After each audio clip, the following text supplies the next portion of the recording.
Thank you. So my name is Stephen McCammon from the University of Minnesota, and I'm going to talk to you today about our work on Lacking-Recheck bugs. So I probably don't have to belabor the point that operating system kernels are very important for security. So they mediate access to hardware and communication between different processes. They're highly privileged code. So getting operating system code right is important for security.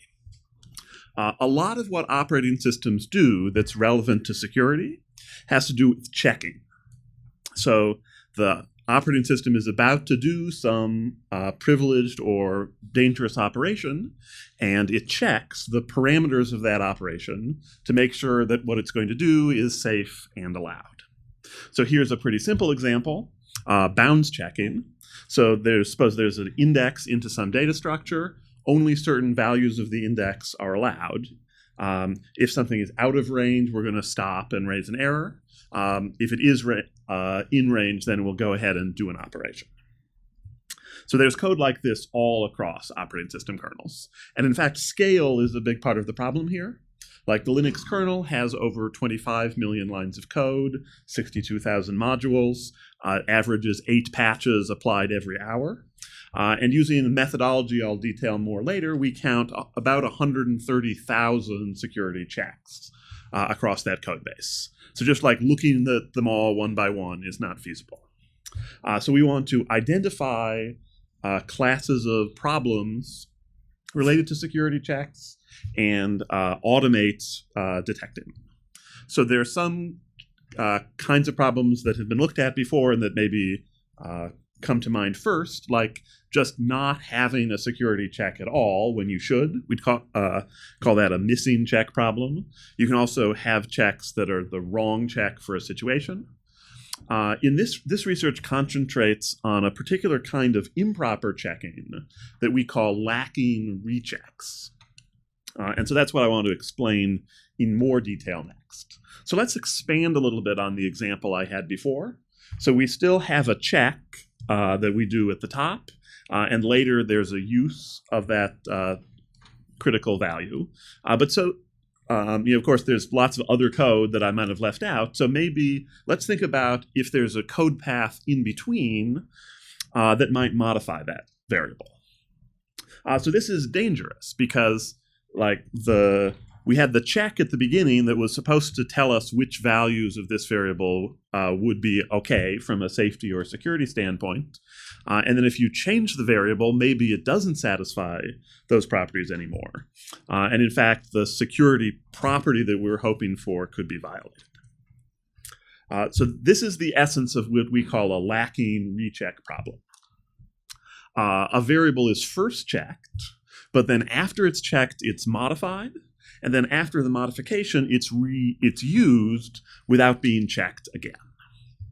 So this is the kind of problem this research focuses on. I want to briefly describe how this relates to some other classes of check-related bugs. So it's related but completely distinct from missing check bugs, because in a missing check bug, you don't have a check at all. Whereas in a lacking recheck bug, the check is there, but it's not sufficient to protect you. There's also partial overlap between lacking recheck bugs and double fetch bugs and atomicity violation problems. Those are both could be related to a lacking recheck problem because they could be the source of the modification that modifies a value invalidating a previous check. But it's only a partial overlap because there are other instances of those problems that aren't lacking recheck and other kinds of lacking recheck. Under the broadest classification, we would say lacking recheck problems are an instance of time of check to time of use vulnerability. The security impact of a lacking recheck problem follows pretty naturally from whatever the security purpose of the check that might be bypassed would be.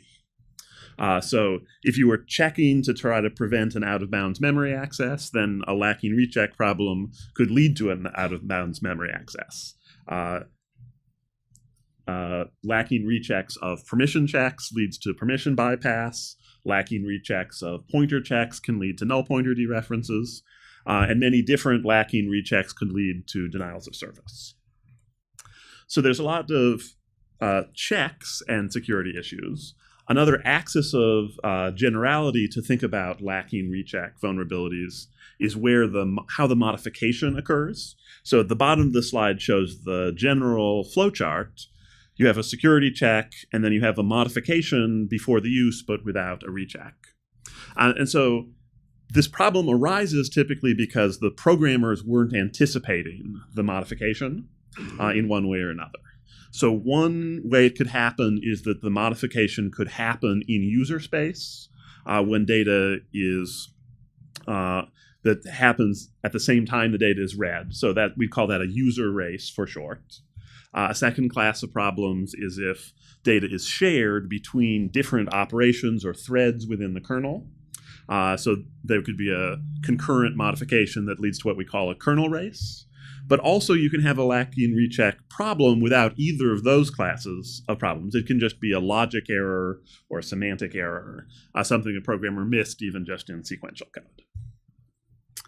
So because seems like a potentially widespread problem, we'd like to have some automation for finding vulnerabilities like this. But it's relatively complicated compared to other kinds of bug detection work. So the pattern of a lacking recheck bug is relatively complicated. There's several different pieces. And just like how do you define what a security check is isn't necessarily obvious. Some other sort of things you need. In general, the modifications and the check won't necessarily occur syntactically on the same variable as they did in my simple example. They'll occur on different variables, but that have a data flow relationship between them. So the check is happening, the modification is happening on the same value. And so this needs a more sophisticated static data flow analysis. And then there's also just a challenge of scale. Operating systems are very large, and they have complicating features like complex indirect control flow and handwritten assembly code. So we've tried to tackle these challenges in building a tool that we call the Lacking-Recheck Sanitizer, or LRSand for short. So here's a flowchart of how LRSand works. So it starts by operating on a representation of the code for an operating system kernel in the LLVM IR format. Next, we look for security checks, so branches in the code that are checking for some security relevant property. Then next, it identifies what we call critical variables. So those are the variables that are used in the check, and then we also trace data flow to find other related variables that could also be participated in the problem. We connect the checks and the uses in data flow to what we call check use chains and look for modifications. And so when all of those situations combine, we report a potential lacking recheck problem. So next, let me go into a little bit more detail about some of these specific steps. So first, how do we identify security checks? So we start with an observation that a lot of security checks can be visible if you look at the source code of the kernel by functions that return an error code as the way of stopping the thing it was otherwise attempting to do, saying we better stop here, let's not do something.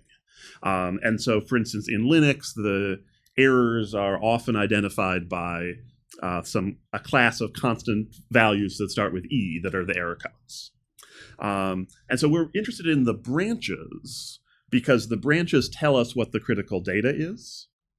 And so specifically, we want to identify certain branches as security checks. So we have a two-condition definition. The first one is maybe the one that you would think of first. We want, for a branch to be a security check, we want one of the targets of the branch to always lead to an error code being returned. So that would be like, that's part of this example shown on the slide. But we have an additional condition. which is we also want the other target of the branch to have a possibility of not returning an error code. So because of that clause in the definition, the branch shown on the right-hand side of the slide wouldn't be counted by our tools as a security check. So because we return an error in both cases, intuitively you can think the security check is somewhere earlier, higher up in the control flow graph, because that's the place where you decide whether there's a problem or not. By the time you get to this green node, we know there already is a problem, and we're just deciding something perhaps about how to report it. Next, I want to talk a little bit more about the identification of critical variables. So we do this using a recursive process that follows both backwards and forwards data flow. The starting point, following from what I talked about before, is the branch that we've identified as a security check. So we look at variables that are used in that branch. So in this example, the line 5 has the branch, and so the header size in field is critical. Next, we look for the sources of that critical variable. Where did that come from? So backwards in control flow. In this example, so the header, that size in field is part of a larger object named header, and that was read through using a pointer called uarg, so those are related. And then also, we search forward, looking for other things that are other ways in which that value is used or propagated. So for instance, the uarg is used to read memory from user space again, and so that is also counted as a critical variable that we're going to look for problems with. I'll say a little bit less about these next two steps. Our tool finds check use chains by deploying some relatively standard techniques from program analysis. It uses points to analysis, taint analysis, and control flow traversal. And we look for modifications of two kinds. Directly modifying a variable just by storing something into it, as that shows up in the LLVM-IR, or modifications through APIs like memcopy. And we also, of course, verify that the value isn't rechecked by using the same definition of security check we had before. So we've implemented LRSand on top of LLVM. It's about 3,000 lines of code in total.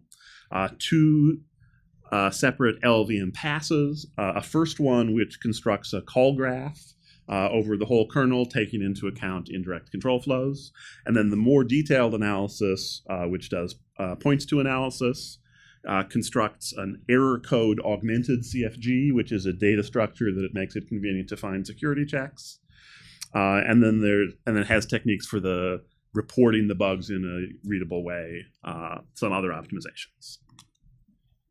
So we've evaluated LRSand by applying it to the Linux 4.17 kernel, which was the latest version as of the time once the tool was ready. It takes about 4 hours to analyze the 25 million or so lines of code in the kernel on a desktop workstation. Our tool identifies about 131,000 security checks, 86,000 critical variables involved in those checks, and then reports 2,808 potential Lacking-Recheck problems. So the authors then examined those bugs in more detail those reports to try to see what bugs they indicated. There's some other classification data in the paper. If things were too hard to analyze, we conservatively counted them as false positives. But we were able to confirm 19 bugs in the kernel that were not previously known to the developers and hadn't been found by any previous automated tools. Already 12 of those have been fixed using by the kernel developers applying our proposed patches. A couple of statistics to give you a sense of where these bugs are. About 80% of them are in drivers, and about the remaining 20% are in more core parts of the kernel. And 14 out of 19, or about 75% of them, are caused by modifications from user space, but kernel space modifications and logic errors also occur. And many of the bugs were pretty old. So the average latent period between a bug where we could see in version control that the bug was introduced and the time we found it was 5 years. In some cases, it was more than 10 years. So here's a simplified but real example from the Ethernet driver-related code in the Linux networking core of the kernel. So a value here, this info structure represents data that was first read from user space, and then it's checked to be a particular configuration. If the user has requested a particular kind of checking, or a particular kind of information, the kernel then rereads some data from user space to construct that data structure. And so that's a Lacking-Recheck problem because that can change other parts of the data structure. But this problem was fixed by adopting our patch. So I'll briefly mention a few limitations. So we identified some of the most important sources of false positives. Checked modifications refers to modifying a value using a value that was separately checked. Satisfiable modifications are ones where the modification, though it's different, would actually still satisfy the security property. Uncontrollable modifications are things that are still bugs but aren't vulnerabilities because an adversary can't actually control them. We also looked at sources of false negatives. So there's the points to analysis makes non-sound assumptions. Also, if you have a security check that doesn't use an error code, our technique wouldn't find it. There's not very much specific to Linux in our current system, but the notion of error codes is. Many of these techniques could be ameliorated with applying more kinds of program analysis. So checking and satisfiable modifications could be identified by more precise symbolic execution. Uncontrollable modifications is sort of a taint analysis problem. The transient check problem, which I'm going to skip over in the interest of time, is a little bit more complicated. We don't have an idea about automating that. The paper also gives you some suggestions and references some previous work about techniques that can be used to mitigate these problems other than just fixing the bugs, though we also recommend that. So to summarize, I've tried to tell you this afternoon about Lacking-Recheck bugs. So this is a class of problems in operating systems that are common and can cause critical security issues. We built a tool called LRSand, which is the first tool to automatically detect such Lacking-Recheck bugs. Using that tool, we found 19 previously unknown bugs in the Linux kernel. An open source version of LRSand will be available soon. So just a reminder, the lead author and the person who created these slides, Wenwen Wang, couldn't make it because of visa issues, but he is finishing up a postdoc at Minnesota and going to be on the job market. So if you'd like to see research like this happening at your institution, please look him up. And with that, I'd be happy to attempt to answer any questions you have.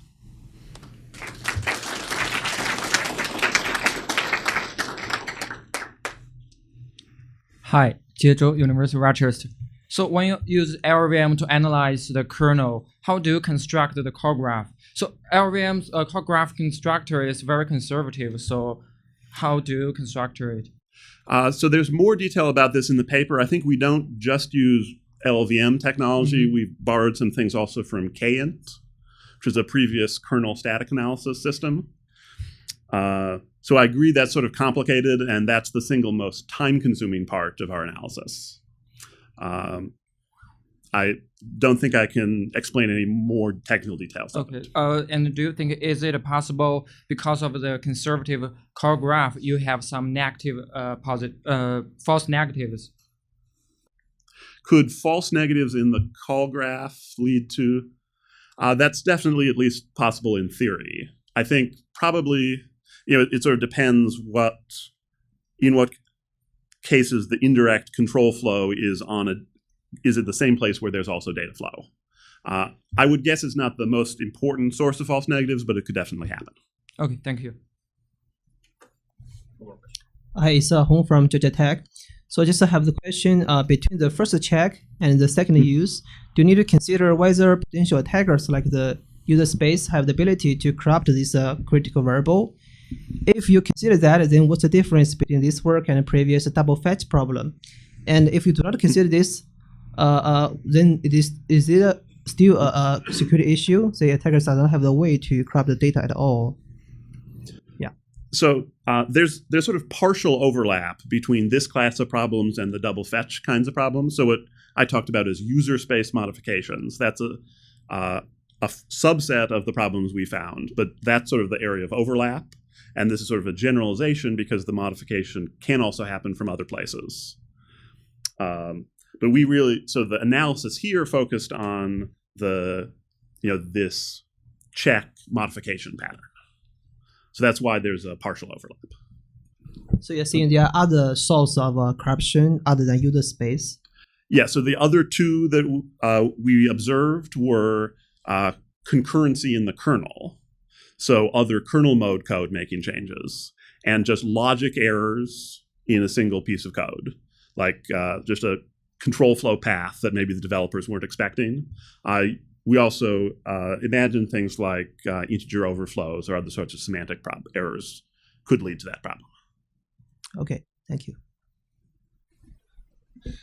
Okay, so this question is probably going to be hard to answer, but so intuitively it seems that this is rather a strange problem, that the programmer knew that there was a security sensitive thing and then forgot about it a few lines later. Do you have any sense of sort of what were there common patterns that happened that two programmers were different and one didn't communicate, or was there or is it, well, what conceptually happened to cause these things? While you answer this question, can this fourth speaker set up? But go ahead and answer it. Yeah, so that's an interesting question. I don't think we have data on that. I think part of the reason it might seem more plausible is just that there's often more code involved in these larger examples. So sometimes the difference is larger. So the gap in the code between the check and the modification. So I think some of the problems have to do with like having a lot of different code paths. Others of them may have to do with assumptions about what user space code will do. Go ahead. Okay. That's a small question. So you mentioned that your tool found about 2,000 bugs, but you also mentioned you report like 19 of them. So my question is that how you end up from this huge list with this 19? You just go and checking one by one till you get them, or is there any way to eliminate a large part of them? Yeah, so that was manual analysis by the first two authors. I think it took about 40 researcher hours over 2 weeks. We also looked, as we were looking at them, we sort of assembled like reasons for false positives. And that was part of what we talked about. Like if we want to do more tool work, we would do that instead. So they can be like much more than 19. Mm-hmm. Okay, thank you. So let's thank the speaker again.